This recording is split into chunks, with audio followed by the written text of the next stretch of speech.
Jemaah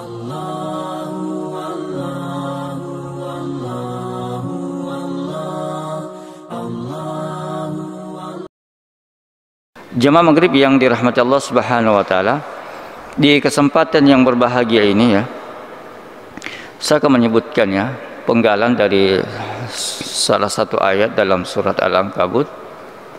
Mudah-mudahan ya, ada pelajaran yang bisa kita ambil. Allah Subhanahu wa taala berfirman, "Fabtaghu 'indallahi ar-rizqa wa'buduhu washkuru lahu ilaihi turja'un." Allah Subhanahu wa taala berfirman, maka mintalah rezeki itu di sisi Allah, wa'buduhu, dan sembahlah dia, washkuru lahu, dan bersyukurlah kepadanya, ilaihi turja'un, kepadanya lah kamu akan dikembalikan. Kalau kita lihat di ayat ini ada 4 hal ya yang Allah Subhanahu wa taala sebutkan. Yang pertama, ini masalah persoalan meminta rezeki. Kita hidup di dunia untuk menopang kehidupan kita, tentunya kita butuhkan rezeki. Walaupun kita pahami bahwa rezeki itu kan bukan cuma persoalan makanan. Ya, rezeki itu bukan cuma persoalan harta, tapi secara umum yang menopang kehidupan kita adalah, artinya yang membuat kita bisa bertahan adalah persoalan makanan. Makanya kita sering dengarkan bahwa manusia itu terdiri dari 2 unsur ya, unsur jasad dan unsur ruh. Dikatakan manusia itu kalau ada ruhnya. Kalau sudah tidak ada ruhnya dikatakan mayat, sudah mati. Jadi kita ini terdiri dari 2 unsur ya, jasad dan ruh. Dan masing-masing itu membutuhkan makanan supaya dia bertahan hidup, bahkan bisa berkembang, bisa tumbuh, bisa besar. Makanya ya, di dalam kehidupan ini tidak terlepas dari itu. Semua orang akan mencari bahkan ya menggunakan istilah-istilah yang menunjukkan pentingnya makan ya, mencari sesuap nasi. Walaupun yang dimaksudkan itu bukan cuma sesuap, saya mencari rezeki untuk bisa dimakan ya. Sekali lagi, kita hidup di dunia ini tentunya supaya bisa bertahan ya, ada hal yang bisa menopang kehidupan kita tentang persoalan rezeki ini. Berbicara tentang rezeki, Allah Subhanahu wa taala mengatakan, "Fabtaghu 'indallahi rizq." Maka mintalah rezeki itu dari sisi Allah. Ini memberikan isyarat bahwa tidak ada tempat kita meminta rezeki kecuali Allah. Kata Allah, minta rezeki di sisi Allah, jangan meminta kepada selain Allah.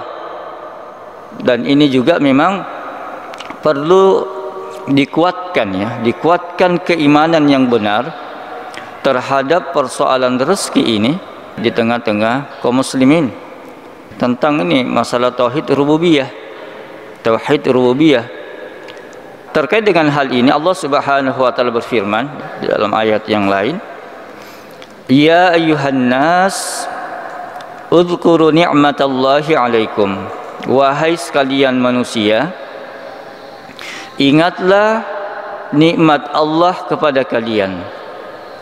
Jadi Allah mengingatkan, dan di sini Allah seru kepada manusia, semua manusia.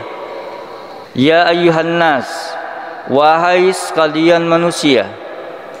Bukan dikhususkan kepada orang-orang beriman, secara umum semua manusia.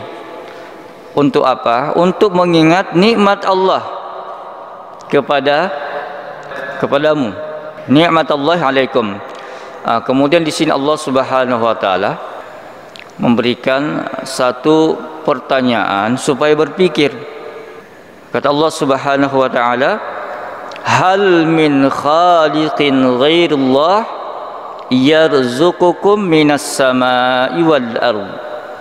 Ini satu pertanyaan yang mengajak manusia untuk orang bisa berpikir menggunakan akal. Dan sini fungsinya akal, bisa berpikir. Allah mengatakan, adakah pencipta selain Allah yang dapat memberikan rezeki kepadamu dari langit maupun dari bumi? Di sini sudah berbicara tentang persoalan tauhid ar-rububiyah, meyakini bahwa tidak ada yang bisa memberikan rezeki kecuali Allah. Ya, dan Allah ya, di dalam ayat ini memberikan pertanyaan agar berpikir, adakah pencipta selain Allah yang bisa memberikan rezeki selain Allah? Tentunya kalau tidak ada, kalau kita berpikir tidak ada. Allah yang menciptakan alam ini dengan segala kerumitannya, Allah yang menciptakan kita ini sebagai manusia di antara banyaknya makhluk yang lain, hewan, tumbuhan dan yang lainnya. Terlebih khusus masalah makhluk hidup ini, kita manusia. Allah yang menciptakan kita dan Allah yang memberikan rezeki kepada kita. Berpikirlah di situ. Ya, ada enggak yang bisa memberikan rezeki itu selain Allah? Tentunya ya, kalau orang mau berpikir tidak ada. Kalau ketika Allah yang menciptakan kita, berarti Allah juga yang memberikan kita rezeki. Jemaah maghrib yang sama-sama dirahmati Allah Subhanahu wa taala. Di dalam ayat yang lain Allah berfirman, Allahul ladzi khalaqakum tsumma razaqakum. Dialah Allah yang menciptakan kamu, kemudian memberimu rezeki. Jadi ini semakna dengan ayat yang kita sebutkan tadi. Allah lah yang menciptakanmu, kemudian memberimu rezeki. Maksud ini sangat jelas. Allah menciptakan kita dengan segala kesempurnaannya, kemudian Allah juga yang memberikan kita rezeki. Namun ya perlu diingat ya, yang namanya rezeki yang dicari. Tetapi ya, setiap makhluk itu ada rezekinya. Setiap makhluk ada rezeki, tinggal dicari. Jadi ayat ini sangat tegas ya, mengatakan Allah menciptakan kita, Allah juga yang memberikan kita rezeki. Di dalam ayat yang lain Allah Subhanahu wa taala berfirman, innallaha huwar razzaq dzul quwwatil matin. Sesungguhnya Allah dialah yang maha pemberi rezeki, ar-razzaq, maha pemberi rezeki. Dan ini juga ayat yang sangat jelas ya, sangat terang ya bagi kita semuanya, bahwa sesungguhnya Allah Subhanahu wa taala yang memberikan rezeki. Makanya kalau kita lihat ya di tengah-tengah masyarakat kita, di antara ya bentuk-bentuk penyimpangan akidah ya, kesyirikan adalah ketika meminta rezeki itu di tempat-tempat yang mereka menganggap sesuatu yang dikeramatkan ya, dari makhluk-makhluk atau benda-benda mati ya. Bahkan di tempat yang mereka minta itu Allah Subhanahu wa taala yang menciptakan ya. Makanya kalau kita mau berpikir ya, kalau kita mau berpikir itu, kalaulah ini ya, kalau ya jikalau memang boleh meminta kepada selain Allah, tentunya orang itu tempat pengaduannya ya kepada manusia. Mengapa? Karena manusia itu lebih sempurna penciptaannya dari makhluk-makhluk yang lain. Ya, kalau kita mau tanya siapa yang lebih sempurna, manusia dengan pohon misalnya, manusia dengan sungai misalnya, manusia dengan sumur misalnya, manusia dengan batu misalnya, pasti ketika orang berpikir manusia yang lebih sempurna penciptaannya. Tapi betapa hinanya perbuatan tersebut ya, sampai-sampai dia meminta kepada yang lebih rendah dari manusia. Dari mana ini? Kalau kita mau pakai andai-andai ya, artinya biar mereka berpikir, artinya kalau nilainya itu tidak sebanding dengan manusia ya, kenapa sampai-sampai ya mereka harus ya menghinakan diri ya di tempat-tempat yang di tempat-tempat yang seperti itu. Jemaah maghrib yang sama-sama dirahmati Allah Subhanahu wa taala. Maka ini ya tentunya tugas kita semuanya. Ya, tugas kita bersama, apalagi para penuntut ilmu yang lebih banyak, paham, lebih banyak tahu tentang persoalan akidah ini, persoalan keimanan. Ya, lebih khususnya persoalan meminta rezeki. Hal itu hanya ditujukan kepada Allah Subhanahu wa taala. Ada sedikit hal yang kami ingin tegaskan juga di sini. Ketika persoalan rezeki itu kita meminta kepada Allah Subhanahu wa taala, ya tentunya kan kita minta tidak sekedar minta rezeki ya. Bagi orang-orang beriman, ya tentu ada rambu-rambunya, tetap ada rambu-rambunya. Bagi kita tentunya adalah meminta rezeki yang halal ya. Meminta rezeki yang baik kepada Allah Subhanahu wa taala, dan memang kita diperintahkan untuk itu. Kita diperintahkan untuk hanya memakan ya rezeki yang halal, rezeki yang baik ya. Sebagaimana firman Allah Subhanahu wa taala, "Fakulu mimma razaqakumullahu halalan thayyiba." Maka makanlah yang halal, yang baik dari rezeki yang diberikan Allah kepadamu. Tidak semua yang kita dapatkan itu kita bisa nikmati, kita bisa makan. Kita lihat apakah dia halal, apakah dia thayyib. Jadi tidak sekadar halal tapi thayyib. Thayyib itu adalah sesuatu yang tidak mendatangkan ya mudarat bagi kita, tidak mendatangkan bahaya bagi kita. Ya, misalnya makanan-makanan yang sudah rusak, makanan-makanan yang sudah rusak sebenarnya dia itu mubah, ya, tidak haram. Tapi kalau dia sudah merusak diri kita, yang membahayakan kesehatan, berarti sudah tidak thayyib itu. Ya, dia sudah tidak baik. Dan memang ya ada sebagian ulama kita itu yang menyebutkan di dalam kitab-kitabnya tentang persoalan makanan, bahkan masalah gizi. Masalah gizi juga mereka sebutkan itu. Mana makanan-makanan yang bergizi, yang sehat, yang seharusnya dia makan. Ini menunjukkan persoalan apa? Persoalan pentingnya juga masalah makanan itu ya. Mungkin tidak yang penting ada dimakan, ya, yang penting ada diminum, ya, tidak. Tapi bagaimana makanan, minuman itu memang menguatkan jasad kita, menguatkan tubuh kita. Mengapa? Karena tubuh ini mau dipakai untuk beribadah, dipakai untuk beribadah. Makanya jangan heran ya, ketika ada orang itu yang belum apa-apa, yang sudah sakit sana, sudah sakit sini ya, badannya, organ-organ penting di dalam tubuhnya itu istilahnya sudah ada yang kalah. Dan ini persoalan makanan. Ini diantaranya ya, diantara hal yang menyebabkan persoalan makanan. Makanya di terakhir ini ya, banyak ya, kajian-kajian tentang pola hidup yang sehat. Tentunya kita lebih banyak tahulah tentang hal itu ya. Apalagi sekarang media sudah sangat mudah untuk memberikan informasi kepada kita. Kemudian jemaah maghrib yang dirahmati Allah Subhanahu wa taala, maka dari itu ya kita juga meminta kepada Allah ya, banyak berdoa kepada Allah Subhanahu wa taala agar kita memang diberikan keistiqomahan untuk bisa ya, untuk bisa menikmati memakan yang halal dan tidak tergoda dengan sesuatu yang diharamkan Allah Subhanahu wa taala. Persoalan makanan itu, persoalan rezeki makanan itu bukan sekedar zatnya ya, bukan sekedar zatnya bahwa dia halal. Iya, bukan zatnya dia haram. Misalnya saya tidak mau makan karena memang dilarang, ini haram. Tetapi ada juga sifat dari caranya, cara mendapatkan rezeki itu. Dari segi zat dia halal, tapi karena caranya menjadi haram.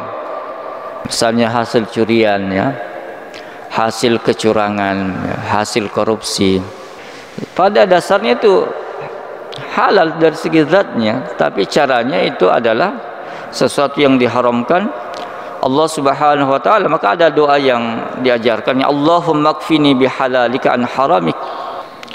Ya Allah, cukupkanlah aku dengan ya, yang halal saja ya, daripada yang haram. Ya Allah, cukupkan bagiku yang halal saja. Banyak juga kita berdoa dengan ini supaya apa? Supaya diberikan keteguhan hati kita agar kita ini tidak tergoda dengan ya iming-iming yang menjurus kepada sesuatu yang haram, ya, sesuatu yang haram pada diri kita. Jemaah maghrib yang dirahmati Allah Subhanahu wa taala. Kemudian yang kedua, firman Allah Subhanahu wa taala tadi, wa'buduhu, dan sembahlah Dia. Persoalan ubudiyah, persoalan ibadah. Dan memang asal dari penciptaan kita ini, tujuannya, hikmah dari penciptaan kita ini kan beribadah. Beribadah kepada Allah Subhanahu wa taala. Wa ma khalaqtul jinna wal insa illa liya'budun. Sekira ayat ini sudah jelas juga. Kita diciptakan untuk beribadah kepada Allah Subhanahu wa taala. Ya, di dalam ayat itu illa liya'budun, ya, ada beberapa penjelasan disebutkan ulama kita. Ada mengatakan illa liwahidun, ya, kecuali untuk mentauhidkan Allah. Jadi keberadaan kita di dunia ini untuk beribadah. Liya'budun artinya mentauhidkan Allah. Makanya jika ada orang yang melakukan kesyirikan, dia sebenarnya melakukan hal yang mengingkari, ya, dari asal dari penciptaannya. Dia diciptakan untuk mentauhidkan Allah, bukan membuat atau berbuat kesyirikan, ya, di dalam hidupnya. Dan ini adalah sesuatu kerugian yang sangat besar. Allah menciptakan dia, memberikan fasilitas, segala nikmat, tapi dia menyekutukan Allah Subhanahu wa taala. Kemudian, ya, siap untuk diperintah, siap untuk dilarang. Ya, kita dicipta ini, ya, cuma berkutat dari dua hal itu. Tidak lepas dari perintah Allah, tidak lepas dari apa yang Allah larang. Tugas kita itu, ya, ikuti rambu-rambu itu. Apa yang Allah perintahkan, laksanakan. Dan apa yang Allah larang, tinggalkan. Kalau memang tujuannya untuk seperti itu, kita diciptakan. Jadi wa'buduhu, dan sembahlah Dia, yang beribadalah kepada Allah Subhanahu wa taala. Dan ini persoalan ibadah ini, persoalan ubudiyah, ya, terlepas dari beberapa tafsiran para ulama kita, persoalan tauhid, ya, persoalan menjalankan, ya, ketaatan, taat dalam menjalankan perintah dan taat meninggalkan apa yang Allah larang. Tentunya itu namanya juga kita diciptakan untuk beribadah. Maka di dalam selama hidup kita, maka ibadah itulah yang harus terrealisasi di dalam hidup kita. Berarti yang namanya ibadah sampai kita meninggal. Wa'bud rabbaka hatta ya'tiyakal yakin. Dan beribadahlah kepada Allah, sembahlah Allah sampai keyakinan itu datang, sampai ajal itu datang, menjemput. Jemaah maghrib yang sama-sama dirahmati Allah Subhanahu wa taala, ya. Ada satu hal tentunya, ya, keterkaitan dengan yang pertama tadi, ya, keterkaitan yang pertama tadi itu. Kenapa kita harus menyembah Allah? Terlepas dari, ya, memang tujuan kita untuk itu. Memang tujuan kita untuk beribadah kepada Allah Subhanahu wa taala. Ketika ditanya, mengapa kita harus menyembah Allah Subhanahu wa taala? Tentunya tadi yang kita sebut di ayat yang pertama tadi, karena Allah lah yang memberikan kita rezeki. Maka hendaknya kita juga menyembah kepada Allah Subhanahu wa taala. Bukan sebaliknya. Ya, bukan sebaliknya. Dia mendapatkan segala nikmat dari Allah, ya, kecukupan, bahkan ada yang dilebihkan dari sebagian yang lain. Tetapi ketika sudah persoalan ibadah, maka ada saja dari kaum muslimin ini yang terjerumus, ya, dalam perbuatan-perbuatan kesyirikan. Persoalan tauhid al-uluhiyah. Allah Subhanahu wa taala berfirman, ya, coba kita simak ini ayat. Ya ayyuhan nas, wahai sekalian manusia, u'budu rabbakumul ladzi khalaqakum, sembahlah Rabb kamu, Rabb kalian. Siapa tuh Rabb? Siapa tuh Rabb yang harus kita sembah, yang harus kita ibadahi? Alladzi khalaqakum, yang telah menciptakanmu. Itulah Rabb yang harus disembah. Siapa itu? Yang menciptakanmu, yang menciptakan kita, yang menciptakan manusia, bahkan yang memang yang menciptakan seluruh alam. Tidaklah ada di alam ini kecuali semuanya diciptakan oleh Allah Subhanahu wa taala. Terlebih khusus ini kita manusia, diingatkan, sembahlah Rabbmu. Siapa itu? Alladzi khalaqakum, yang telah menciptakan kalian, walladzina min qablikum, dan yang menciptakan orang-orang sebelum kalian, berarti orang-orang terdahulu sebelum kita lahir, bahkan mungkin ratusan tahun yang lalu, ya mereka itu orang-orang terdahulu itu juga disuruh menyembah kepada siapa? Kepada Allah Subhanahu wa taala. Ketika ayat ini diturunkannya pada saat itu ditujukan kepada orang-orang kafir, kepada manusia secara umum, sembahlah Allah yang menciptakanmu. Kemudian orang-orang sebelum berarti apa? Sejak dulu orang-orang itu memang diperintahkan untuk menyembah Allah yang telah menciptakan kita. Alladzi khalaqakum walladzina min qablikum la'allakum tattaqun, agar kamu bertakwa. Tentunya dapat kita mengambil faedah di sini. Memang di antara tujuan ibadah itu adalah bagaimana kita ini menjadi orang-orang yang bertakwa. Jadi kalau kita berbicara tentang masalah ketakwaan yang banyak sekali keutamaannya, persoalan takwa itu, persoalan takwa dimudahkan segala urusannya. Janji-janji surga tentang orang-orang yang bertakwa, tentang orang-orang bertakwa itu akan diberikan lagi tambahan ilmu ya ketika dia bertakwa, dan banyak sekali. Dan di dalam ayat ini persoalan ibadah, kita diperintahkan untuk beribadah kepada Allah, menyembah kepada Allah. Apa tujuannya? La'allakum tattaqun, agar kamu bertakwa. Makanya di dalam ayat yang lain itu sudah disebutkan ya, ibadah-ibadah yang khusus yang memang tujuannya untuk menjadi hamba-hamba Allah yang bertakwa. Misalnya masalah puasa. Kalau masalah puasa itu ya, perintah kewajiban tentang puasa, ujungnya apa? La'allakum tattaqun, agar kamu menjadi bertakwa. Jadi puasa itu bagian dari ibadah. Dari banyaknya ibadah-ibadah itu, puasa secara khusus ya diperintahkan kepada kita, ujung-ujungnya apa? La'allakum tattaqun, agar kita ini menjadi bertakwa. Paling tidak yang disebutkan para ulama kita adalah masalah takwa itu kan dua saja. Dan ini definisi umum ya, masalah takwa itu menjalankan perintah dan meninggalkan larangan. Itulah takwa itu. Kita beribadah kepada Allah Subhanahu wa taala agar kita ini menjadi hamba-hamba yang bisa melaksanakan perintah Allah dan meninggalkan larangannya. Kemudian di dalam ayat ini Allah Subhanahu wa taala juga menyebutkan ini persoalan, termasuk persoalan rububiyah. Alladzi ja'ala lakumul arda firasya. Ketika diperintahkan untuk menyembah Allah yang telah menciptakan kita, Dia juga yang menjadikan bumi ini, tanah ini, daratan ini. Allazi ja'ala lakumul arda firasya, sebagai bumi ini tempat terbentang, menjadikan bumi ini sebagai hamparan yang bisa kita berjalan di atasnya, bekerja di atasnya. Allah yang menjadikan itu. Ya, ini kan persoalan penciptaan juga.